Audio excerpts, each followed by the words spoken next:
Recording at this point for purposes and the sake of argument, it is 11:27 a.m. 5491.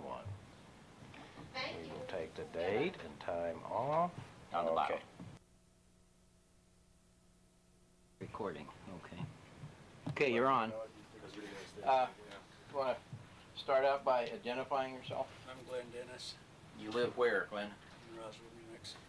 And the date is I have no idea what it is. May 4, 1991. May 4, 19. Can we get an age from you? I'm 66 years old. Okay.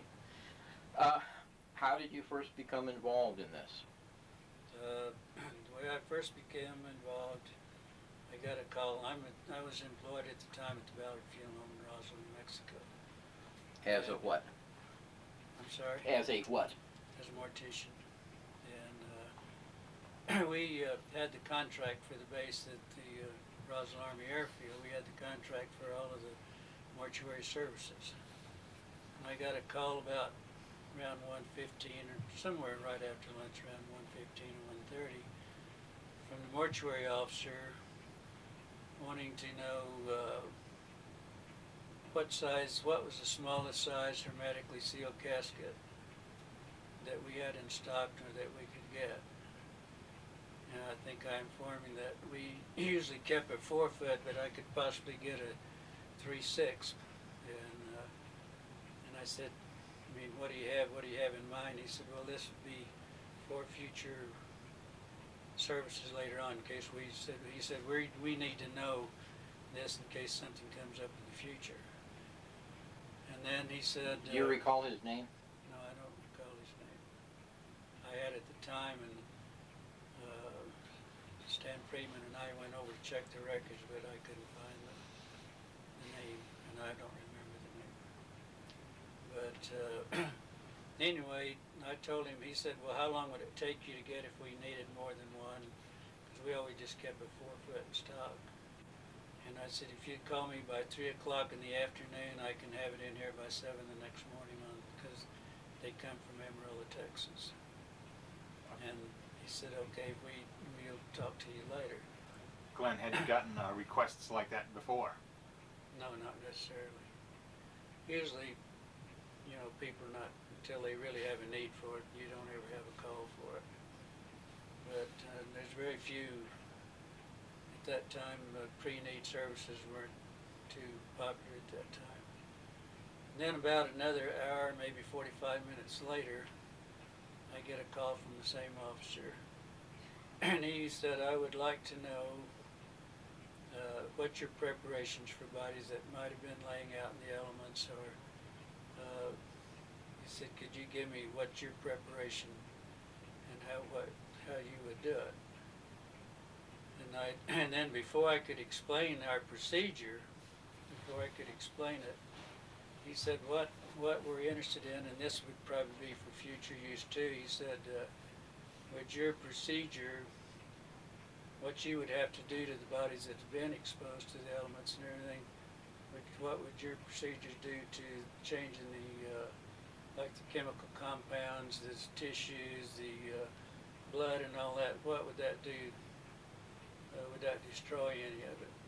And so when I explained to him the procedure that we would go through, and like aspirating the lungs and the cavities and everything, that definitely you would be getting body fluids, and our chemicals at that time mainly were strong solutions of formaldehyde. And what we would do on bodies of that type that had been laying out for several days, what we called vatum, we have a metal line, you know, box metal line that we put the body in and make a solution of formaldehyde and water. It's almost straight formaldehyde, and they would say in like 19 to 24 hours. And I informed them that definitely that would alter a lot of the composition, and you would lose a lot of, you know, of the effect of the blood and all that. And so then we discussed on making the removal. How would you make a removal? Because if a body had been laying out, like let's say in our country here in the summer in July, you know, the temperatures can be anywhere from 100 to 110, 15 degrees. body lays out there for, let's say, 3 days. You go to pick up the body, the tissue and everything's going to come right off in your hands, you know. So it's not a procedure that you can just go pick up. Did he, So I explained that, yes. did he give you any idea how long the bodies might have been out? No, and I told him, I said, now listen, I said, whatever you have, I said, I don't know, you know, evidently you have a problem. I said, we have the contract, so I said, I'd be glad to come out and see what you have, and then we could work with you. And then I could tell you, know, how we would do it. And he said, no, this is for future use. He said, we don't really need your service today, but this is a, you know, future use. And I kind of had a suspicion that there was something, because you usually don't get, you know, people not wanting this type of information from you. So then when I talked to him, I said, is there a problem? If you have a problem, I thought maybe what we used to call, did you have a hot one, that was like if you had a VIP or something like that, that they didn't want to make any announcements or anything, but also they needed to determine the cause of death. And I said, what you better do, you better, if you have a pathologist, which we didn't in Roswell at the time, you better call your pathologist and ask him, and he'll know what you have, and you better ask him what you should do, and then you better follow his procedure, because otherwise, you know, you could do a lot of damage to the cause of death.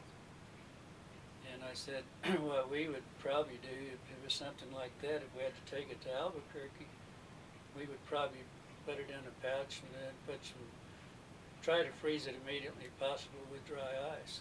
And I said, that's probably what we would do. He said, okay. He said he appreciated it, and that was it.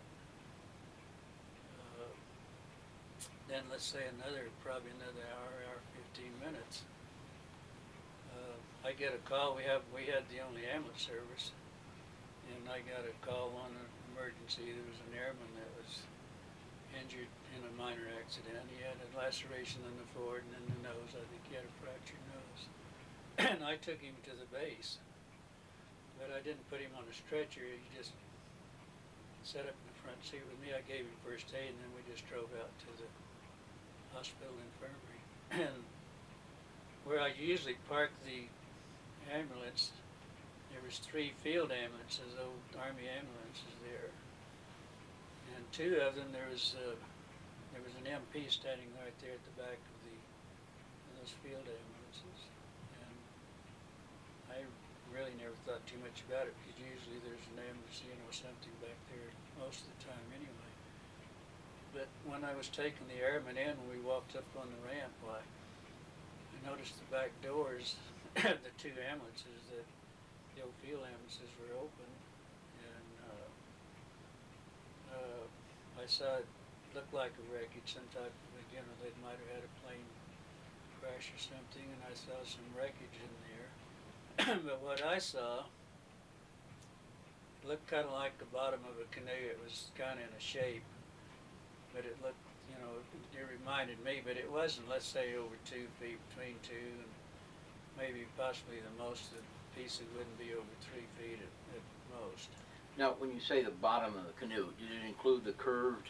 Well, yes, end? it was part of a curve, like maybe the head of the front of the canoe, maybe just, but it was you know, it was this shape, but it was kind of just on a slight curve. But like I say, there was kind of small pieces.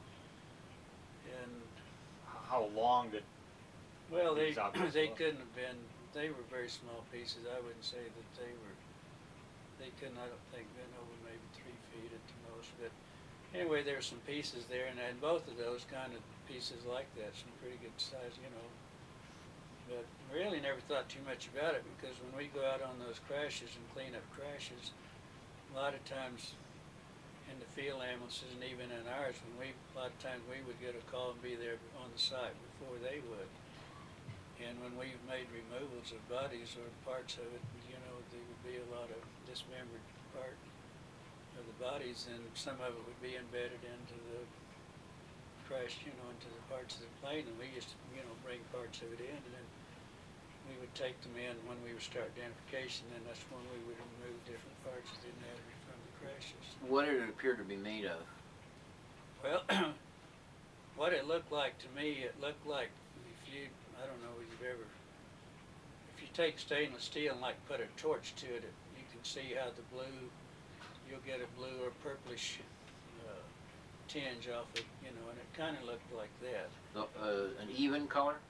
Well, not particularly. It was kind of mottled. Did it exhibit gradations in color? Was it a The different only color thing, at one part of the well, it was the the only, purplish stain? Was it lighter or darker? Or? well, yeah, it looked like, it might have been in a hot flame. Some of it might look more like stainless steel, but most of it was kind of bluish purplish tinge that I saw. But the only difference is on this outer edge on the curve there that it looked like that there might have been some inscription, something which I kind of thought reminded me of some Egyptian symbols or something like that. But just, it was, I was walking past, and I really never thought about this until I got back to the funeral home. How large were the symbols? Well, I wouldn't say they were probably over 3 inches high at the most. Squares, but it wasn't, as I say, there wasn't large parts, but I could definitely see that and differentiate. Did you'd seen records before, as you described? Lots of it, yeah. Did this? What similarities did this have to the other wreckage? Did other wreckage have that purplish effect you described? Not unless you'd had a lot of hot fire, but usually aluminum, and all that would just melt, and it wasn't like that at all. It was just like heated stainless steel, what it looked like, not like burnt aluminum or anything like that. I didn't see any char. It wasn't any black char marks or anything. Any glass windows, that type of thing? Anything other than this particular type of metal? No, I can't say that I saw anything different. The letters you described, did you see them because they were painted on, or because they were maybe depressed within the metal, like or were they raised, or? Looked like they were stamped and raised, looked like you might have had a stamp that you could hit, and it didn't look like they were painted. It looked more or less. Were they any color? They were a little darker than the other, yes. Any sign of seams on these things, rivets, screws, something that might fasten plates together? I can't say that I did. Okay, then what happened after you saw that? Well, then I took the airman on in and checked him into the infirmary there and turned him over to whoever was on call, the nurse there. And I have to always, when I bring him in, I'd sign a report, about a funeral home ambulance, how transportation, and because I'd always have to file a statement later and send back out. And so after I checked him in, then there was a lounge on down the hall a little ways, and in the hot summer, and a lot of times when you go out on a call, you might be there for an hour or so, and because you'd have people on your stretchers, and your equipment would be tied up, and about 6 miles or so in, so we usually would wait, or if they were short of help, then we would help also take the patients off of our stretchers and get our splints and put them on x-rays and everything else. So sometimes you'd be out there for an hour, sometimes a couple of hours, trying to help them, but mainly you'd be wanting to get your equipment clear so you could take it on back in. So that's the way we got acquainted with a lot of the doctors and nurses and people like that. So anyway, I just went back, and it was hot, and I thought, I'd go to the lounge and have a Coke and whoever was on duty and talk. And there was one particular nurse that I was pretty well acquainted with, and I was going to want to see if she was there and buy her a Coke. And we usually talked a lot, but this nurse had only been there. She'd only been commissioned like around 3 months. She had graduated from college and taken the state boards and gotten her license, and then she went into the service and was a second lieutenant. And she had started out, she came from a very deeply religious family, Catholic, and had attended all the private preschools, Catholic schools, and on through high schools. She wanted to be a teacher, but her whole thing in life was that she wanted to be a sister and nun, and she wanted to dedicate her life to God, but also helping children. She wanted to be a teacher. But about 2 years into her first 2 years of college, she got this feeling. She kept saying she got this feeling from God that he was, some reason she always had a feeling that she should be a nurse. So she changed her major after the first 2 years, and then went into studying, went into the nursing training there. And she'd given up the idea of becoming a nun?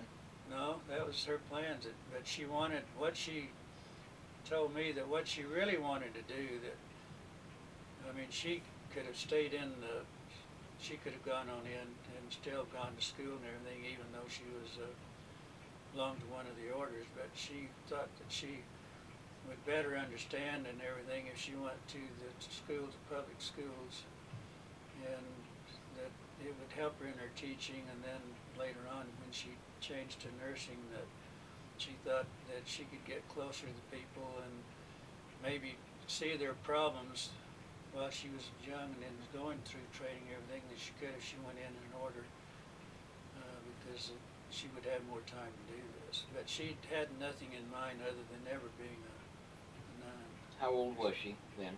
She was 23. I was 22 and she was 23. Glenn, would you happen to remember at all where she might have graduated from?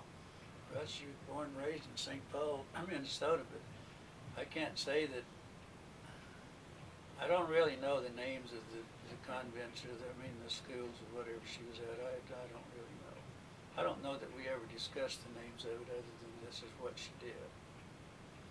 And the reason that she went into the service, she said it was kind of a burden on her parents to keep her in college. And when she changed to nursing, then she had that opportunity to, they would pay for the education, then she would own some time afterwards. And then as soon as she got her time served, then she was definitely going into the order and dedicate the rest of her life to that. So, but anyway, as I started back to see her, before I got back to the lounge, there was some examining rooms on each side of the hall. And she came out of one of the examining rooms and coming across the hallway. And I noticed she had I don't know, it was a handkerchief, a piece of gauze wad over her mouth. And then she saw me and she said, what are you doing here and how did you get in here? She said, my gosh, get out of here as soon as possible. She said, you're going to get in a lot of trouble. And I said, what the devil's going on? And she said, just get out of here. And then she disappeared, and that was it. And about that time, when I got there right beside the door that she went in, there was a captain standing there. And he said, who are you? And I told him I was Glenn Dennis from the funeral home, that I brought a patient out.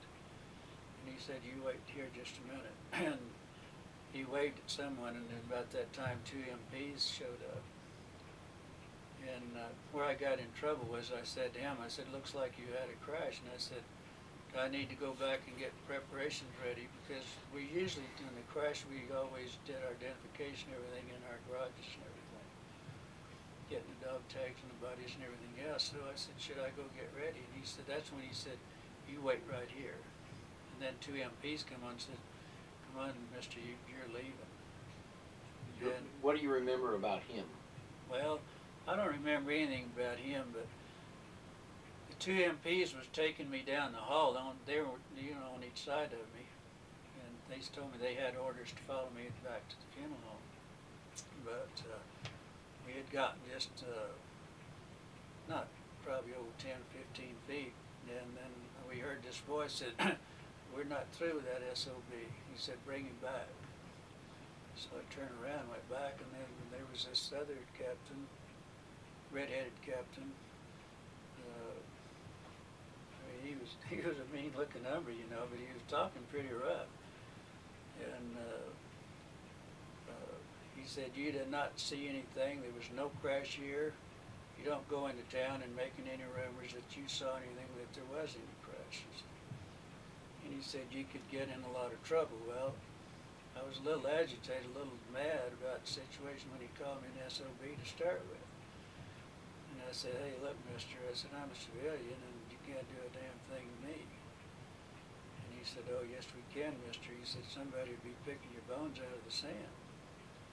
He said, we can do anything to you, you know, that we want to. And then there was a sergeant, a colored sergeant, that had a pad or something in his hand. I remembered that. And he said, he'll make real good dog food. He said he would make good dog food for our dogs. And they said, get the SOB out. And that's when I went on out and went back to the funeral. What did you think? You know, this is a novel experience. What did you think was going on? I had no idea. I knew there was something, but at the time I didn't have any idea what was going on. Then they did follow me all the way back to the funeral. Glenn, if I could backtrack one instant, between the time that you saw the canoes, so-called canoes, and the time that the two MPs more or less escorted you out, and did anything else occur during that time period that might have gotten you suspicious? Did anything else unusual occur? Was there unusual activity? Were people running back and forth? Well, it was unusual because I usually had a pretty free, I could go in the hospital and do whatever I wanted to. I knew a lot of the people. I never had any problem before, you'd say hi, Captain, and all this, because we weren't out there every day. Sometimes we'd go for a week or two and never be there, and sometimes we'd go out maybe 2-3 times a day, depends on what happened to the airmen. Were there any unfamiliar faces? Well, yeah, I didn't know any of these people. High-ranking people? Any of them? I think that captain was probably the highest ranking one. But they were not familiar people that I'd been working with, yes. You detect any unusual smells? Not at that time, no. I didn't. Then the next day, I tried to call this nurse. I wanted to call her, see what was going on, because then, when someone escorts you back, which had never happened before, you knew there was something wrong. It wasn't normal procedure, you knew that. So I tried to get a hold of her, and they kept telling me that she wasn't there yet. She wasn't there, and so I called maybe 3 or 4 times that morning, and about 11 o'clock, she called the funeral home and said, I understand you've been trying to get a hold of me. And she said, I'm not on duty today. But she said, I need to talk to you. And I said, fine, you want me to come to base? She said, well, let's just meet at the officers club. Because at the funeral home, we had an associate membership at the officers club. And we could go out there and use it, and have the same facilities and everything, go eat whatever we wanted to there. We just had a associate member, more or less like a country club associate membership. So we made this date, what time we would meet, and then I went out there and I met her. She was very upset, and she looked like, death warmed over. But she said, you won't believe what happened. And she said, before I talk to you, before I tell you anything, excuse me, I'm having a throat problem here, but she said, you have to give me a sacred oath that you will not ever mention my name or not. She said, you can get me in a lot of trouble. She said, what I'm going to tell you, you don't know where you got this, And I said, what do you mean by sacred oath? And she said, I mean like cutting your arm off. That's what she told me. And I said, okay, because I said, I would definitely like to know what's going on. Do you think she was telling you this because you were good friends? Oh, I think so, and I think she didn't want to get in trouble either, because she was very conscientious of everything. I mean, if the rules and regulations, that was just like reading her Bible to her, you followed the rules and regulations. Yet she told you. But she didn't have to say anything. Yeah, and that probably was against the rules, wasn't it, telling you? Well, I'm sure. I would assume that she wouldn't have told me that unless someone, said you keep this to yourself or whatever. I'm assuming this now. because, but anyway, she said, what happened, and the way she got involved in the first place, she was going across the room to this other room to pick up some supplies. This is where the two doctors that were in there supposedly doing a preliminary autopsy on these bodies. And she got whatever she went. She started out, and these doctors said, "You're not going anywhere, nurse. We have to have you in here." So we have to have some help. And she said she never smelled anything so horrible in her life when she got in there. And I said it was the most gruesome, most horrible sight that she had ever seen in her life. The smell was almost devastating. She said, "I was never so horrified in my life." And she said, "I don't know if I'll ever sleep again or anything else." She said, "I've never seen anything so gruesome." I said, "Well, look, you're a nurse," and I said, "Anytime you're in this business, you're going to see a lot of things." And I said, "You may as well get used to it." And she said, "No, this isn't what it is." She said, "This is something that no one's ever seen." Was she ordinarily calm or emotional? Oh no, she was so hysterical that she would No, grab I mean it. ordinarily. Yeah, oh yeah, she was very, not laid back, but very precise though, but but I mean, she would grab her head and shake her head and cover her eyes and everything else. And What were you thinking at this point?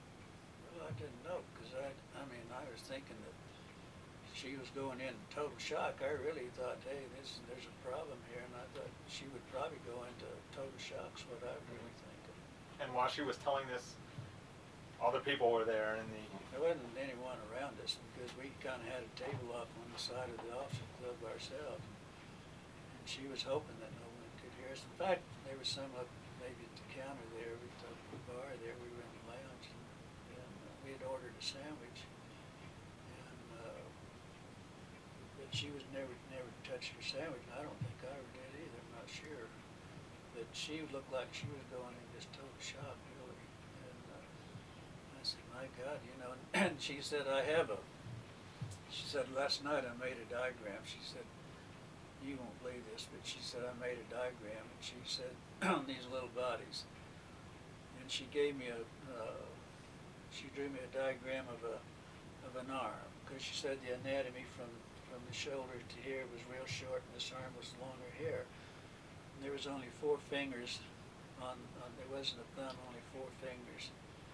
Little long, very fragile little hands. And she said when one of the hands was detached from the arm, and she said when the doctors turned it over, that she noticed on, and they made a notation. That's what she was doing, was trying to take notes and making notations for them. And they were all sick. But she said that on the tips of these little fingers, it looked like little pads with little holes that kind of looked like a small suction cup on each end of these fingers here. Said there was no thumb at all on none of them. They only had like the 4 fingers on there. And she said the heads were very much larger than the body. It was out of proportion for the size of the body, the head. The eyes were very deeply set back and set in. And she said the amazing thing about the skulls that it wasn't like ours, that it was kind of like a newborn baby. They were kind of flexible, that the doctors couldn't move, that it wasn't like a hard skull. And she said that was a different. The nose was very concave. She said there was only like a couple of little orifices, and you didn't have the bridge of the nose, but it was more or less concave. The mouth was just a real fine little slit there. The doctor said there was no teeth, but it looked like maybe a heavy cartilage or something like that. It was very kind of hard then, but not like, wasn't teeth or anything. The ears didn't have any, there wasn't an ear like ours, but there was a couple of little orifices in the ears up here on each side. Very small, but it looked like there was a couple of little flaps, she explained it. And she drew me a diagram of the head. She drew me a diagram of the arms and the hands. And it was on the back of a prescription pad, where, the nurses always carried a prescription pad, and all taking notes and everything for the doctors and all that. These were rather small, but she had drawn those the night before, and she gave them to me. She said, you know, that you can have these, but there again, I was sworn to secrecy again, that, you know, either destroy them after I got through with them or whatever. Anything about these beings, their necks? She didn't say anything about the necks. She didn't say anything about the clothing. She said that they definitely had no hair at all. But then about that time, she said they all became so very ill, and when I saw her coming out, that's when she was so sick she thought she was going to vomit. You know. What were they ill from? Well, mainly from the odor, I think. She said it was the most god-awful smell that you've ever smelled in your life. Of course, being in the funeral business, I've smelled floaters and everything else. I mean, I've been through that experience, and I know what she was talking about. Now, how many bodies were there? She said there was 3 bodies. 2 of them were very mangled. She said it looked like some predator or something might have had been destroying portions of the bodies, because the tissue and some of it were cut in strings, like, you know, they were pulled. The doctors thought maybe this is what happened with that. But some of them, like she said, the hands and the arms were all dismembered from, because that could have happened from the removal. You don't know what happened. One, she said, was really pretty much all there, and this was the one that they were describing, you know. She said the body was well intact, that one was. She said they were like between 3.5 to 4 feet tall, so that would give you, but the bodies were black. Of course, you know, being exposed to the element could have caused that. Yeah. How did she refer to them? What did she call them? She didn't know what to call them. She just said small bodies, that best of my knowledge now. I don't think she ever called them anything except very small bodies.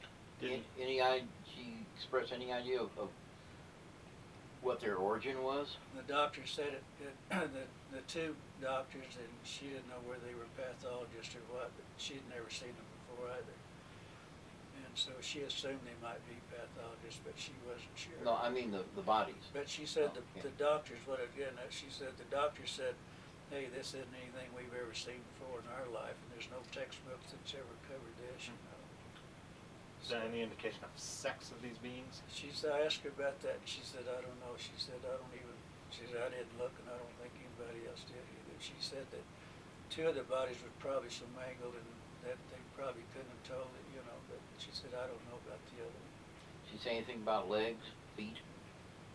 She didn't. She just, what she diagrammed and what she told me about the head and the arms and hands is really all that she really, and then she got real ill again while we were sitting there, and she said, I've got to get back to the barracks. She said, I just can't. She said, I don't think I can make it another step. So anyway, I drove her. We went to the Officer Club, and I drove her back to the barracks there, to the nurses' quarters. And that was the last time I ever saw her then. The next day I called out, started calling her the next day to just see mainly how she was. And they just said that, you know, she wasn't available, and I called back later. I called all that day, and I never did get her. Then I called back the next day, and when I called the next day, What would they say when you would call? they just said she's not here, that she's not on duty today is what they really said. And the next day, I called, and I got one of the nurses that I was familiar with, but I can't remember her name either. I didn't remember her name. She said she's not here. She said she's been transferred out. And I said, really? She said, yeah. She said she and several of the other personnel have been transferred out. And she said, I don't know anything. I can't tell you more than that. That's all I know. So about maybe a week, maybe 10 days or let's say 2 weeks, 10 days to 2 weeks, I'm not sure at the time, I got this letter. And all that was in the letter was that she said that this is my APO number. She said, we can, she says, I don't have time to write or anything right now, but she said, this is an APO number you can address a letter to. And she said, we will we will discuss this in a letter on what happened later on. Something, I mean, don't hold me word to word, but this was the gist of it, very short, just a note. And said, but I am in London, and that was it. So I write a letter to her, and that was sent to, just to the Ballard Fuel Home in Roswell. So then I think the next day or something, I sat down and I wrote her a letter, and hoping that, you know, that she wasn't in any problem and having any problem. I was hoping that, you know, she got over the shock and everything, the trauma that she'd been through. And about 2 weeks, I'd say it was at least 2 weeks or more, the letter that I had sent come back and said return to sender. And then on the corner down in red letters it said deceased. That was it, and it was my letter that was sent back to the funeral home there. And that was Stamped on the letter, yeah, it was deceased, or stamped. handwritten? It was stamped deceased. It was in a red block form that said deceased. Now, did you ask anybody at the base? Oh yeah, then,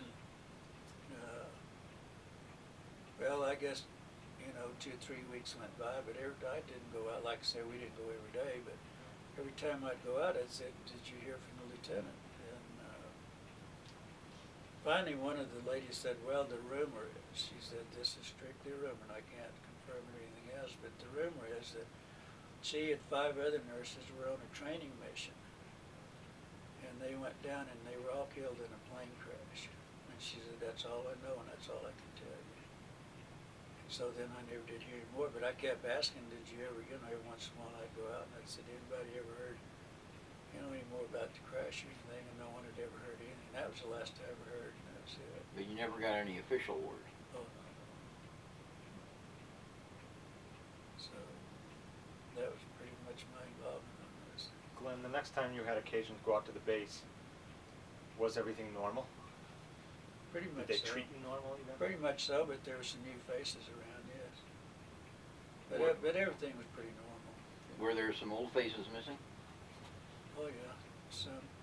But another thing, going back to when the doctors, she and the doctors became very ill, and she said that they didn't finish the autopsies or anything right there, that they couldn't take it any longer.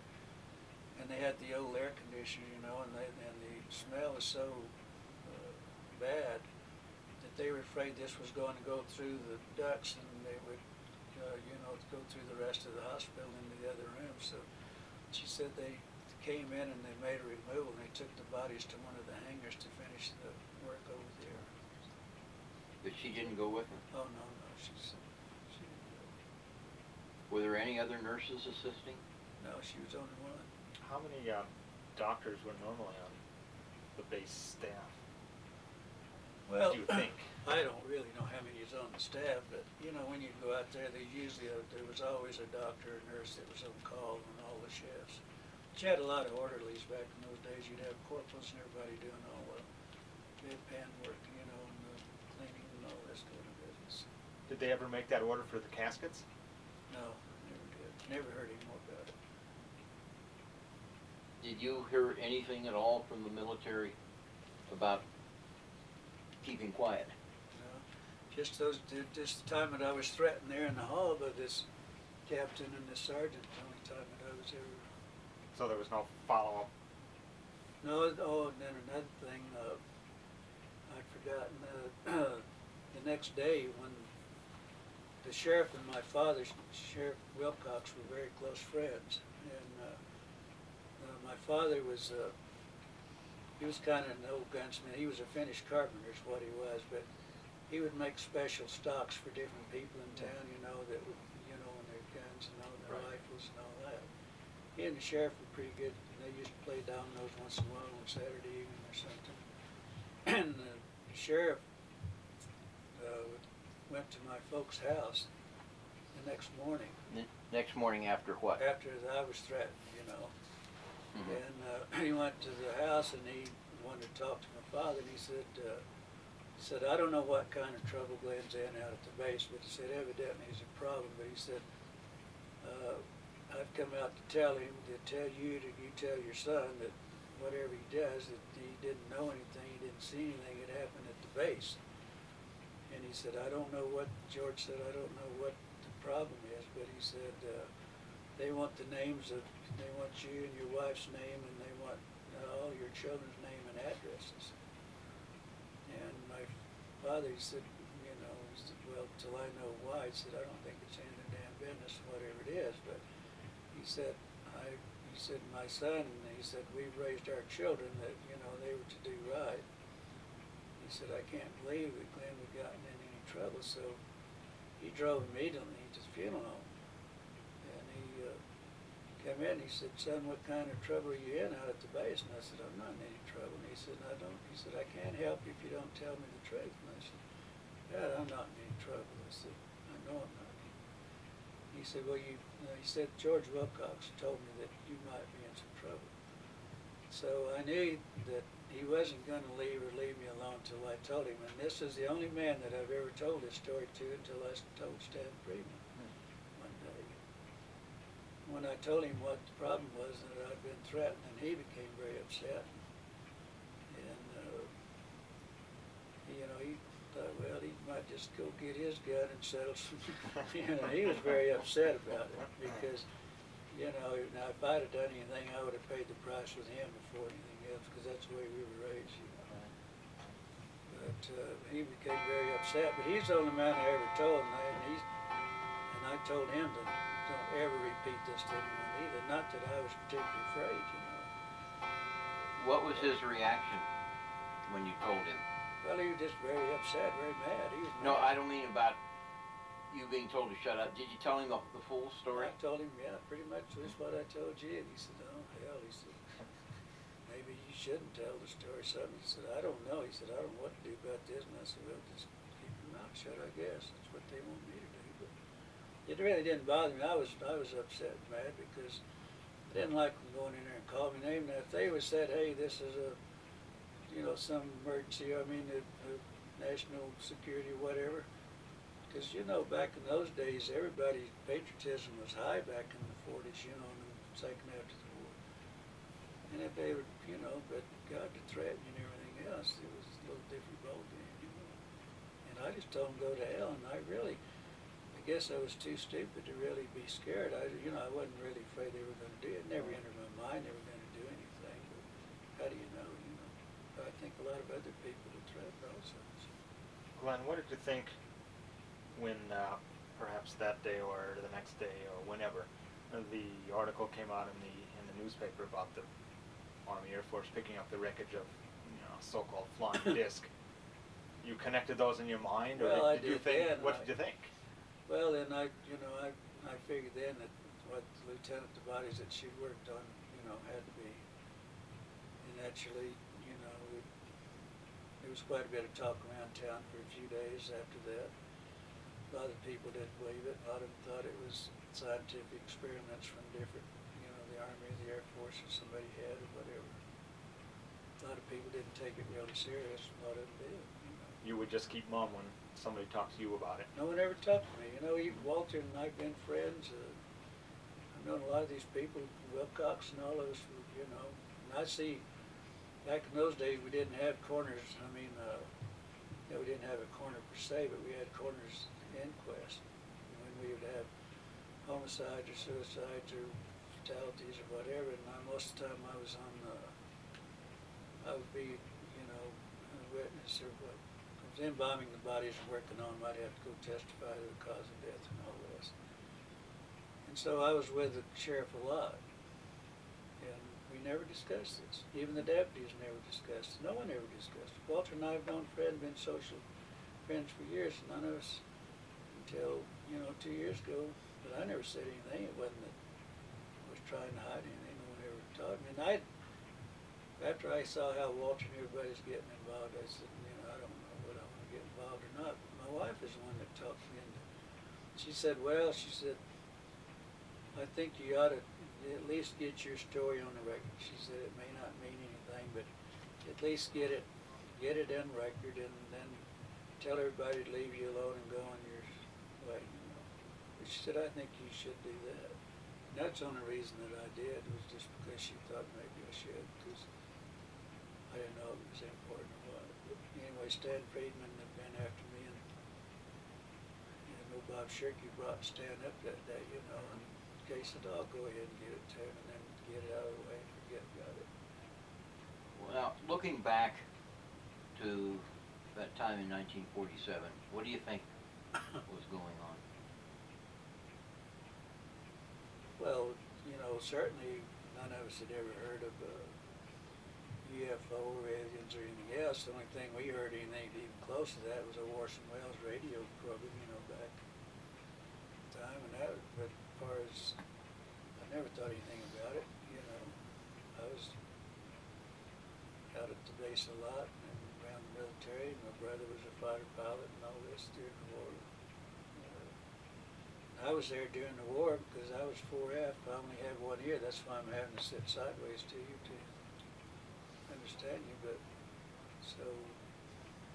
I never ever thought anything about it. Really, after that, I've never thought too much about it. I don't think any of us ever thought too much about it. How do you feel now about the military's behavior and the whole thing?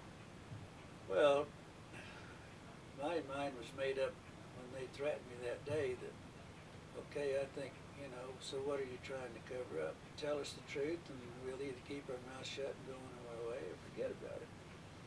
But you don't like to be called names, you don't like to be threatened. I mean, that's only human nature, you know, none of us like to be threatened. So I was upset about it, yeah, and I was real mad about it. At the time I got over it. Then I was really concerned when I never heard from the lieutenant again. I still think to this day that this is strictly what I think now. Knowing her and everything, knowing that she wanted to go back in, she wanted to join the order, she wanted to be, you know, to help. Mainly she wanted to be in children's, to help the young children and all this. I think they probably discharged her and put her in the convent somewhere. I think that's where she's been all these years. I'm just thinking it. I don't think she was ever killed. I don't think so.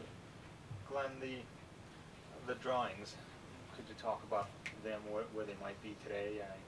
I've heard that you looked for them. Well, Stan and I had a file. I'm a nut on filing everything. And I had a personal file, but also had a file at the funeral home. I kept a file in the history of all the suicides, of everything that I was involved in. I always kept a record myself because I was the one at the funeral home that would always have to go to the inquest and everything. And then you always had insurance companies, you always had families that would come back and maybe 2 or 3 years later. And I always made it even, I was so precise that I even wrote what kind of clothes and everybody, because you'd get letters, you know, 3 or 4 years later, my husband or my son that was killed there on a certain date had on a certain jacket and all that. What did you do with it and all that? So I had real good records.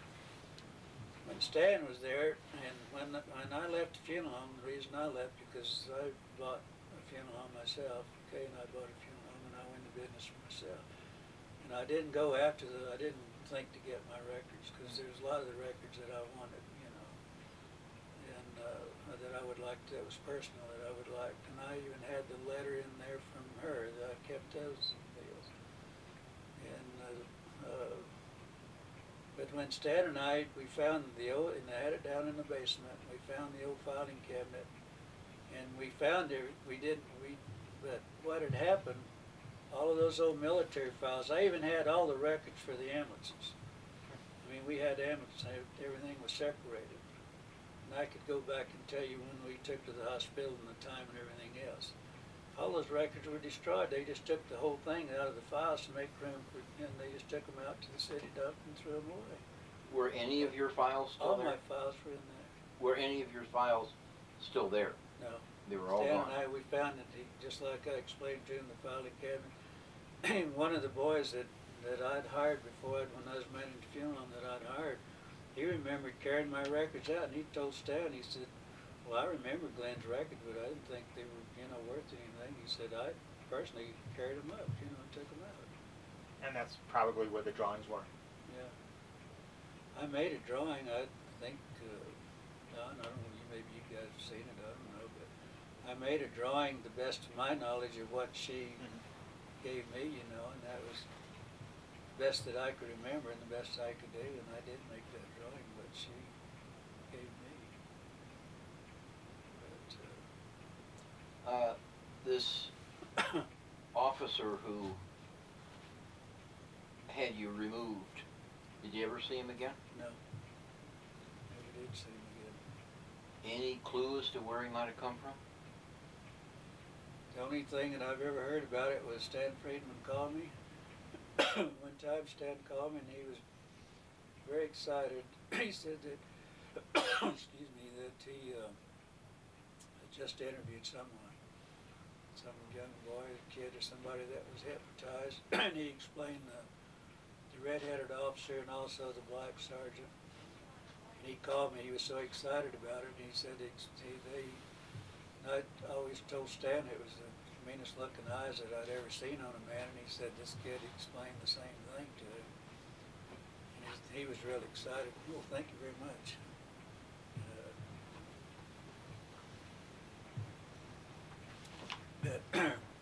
But I never did see any of them after that.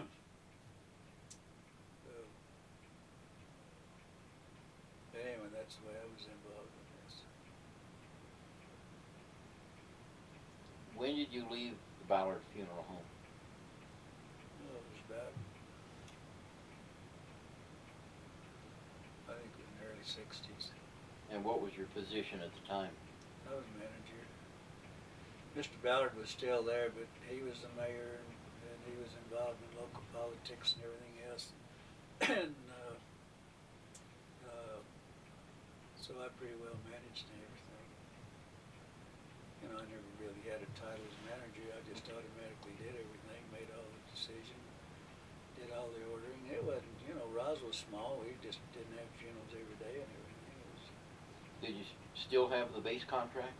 yeah, we had the base contract all the time I was there. Did you get the base contract then when you opened your own? No, I didn't have it.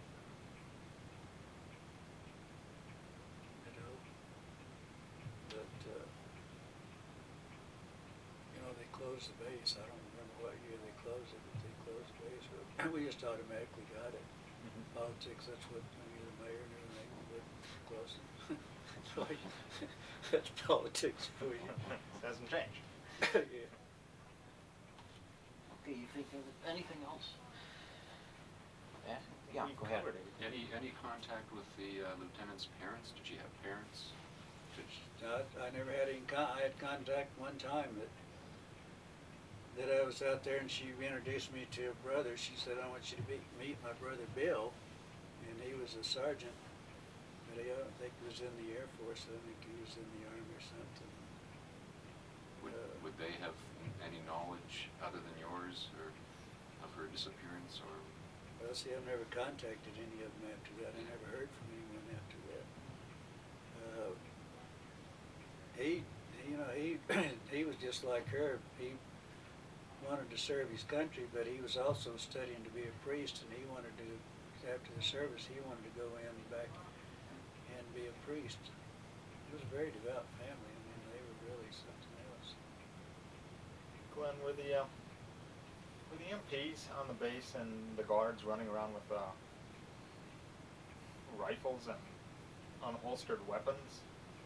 Well, they always had a pistol, you know, on their They didn't have them belt. drawn, or No, did no, they? no.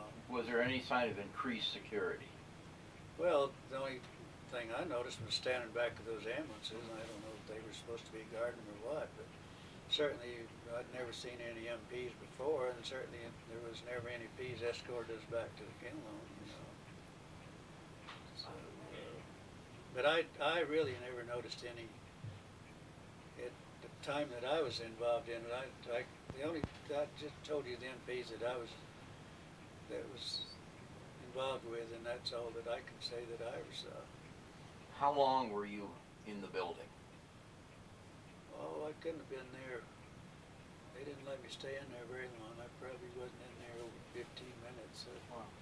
I'm just guessing something like 15, 20 minutes at the most. And until this officer spotted you, nobody gave you a hard time? No, because, you know, she was upset because I was there and how I got in. That was unusual, you know. She was hysterical then, you know. How did you get in here? You know, get out as soon as you're gonna get in a lot of trouble. So, but it wasn't a normal day in the base hospital, I can tell you that. It wasn't anything normal. Because we were never threatened. We pretty well had to run in the base, you know. So, no one ever stopped us. We were out there in the ambulance. We were there. We buried all the dependents, you know, the military dependents and babies and everything else, stillborns. We were involved out there quite well, you know. Quite intimately. So we didn't ever have any problems. No one ever questioned us when we were out there about what we were doing. We worked with the chaplains real well. It would seem that you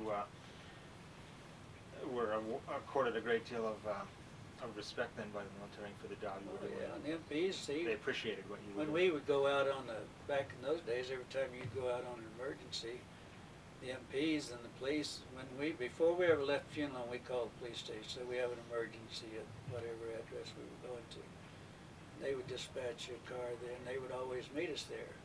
At that time, an MP would always ride with when we had the military base, it would always be, most of the time the MPs would ride with one of the policemen. You got an MP, military police along with the others, and they were most out there.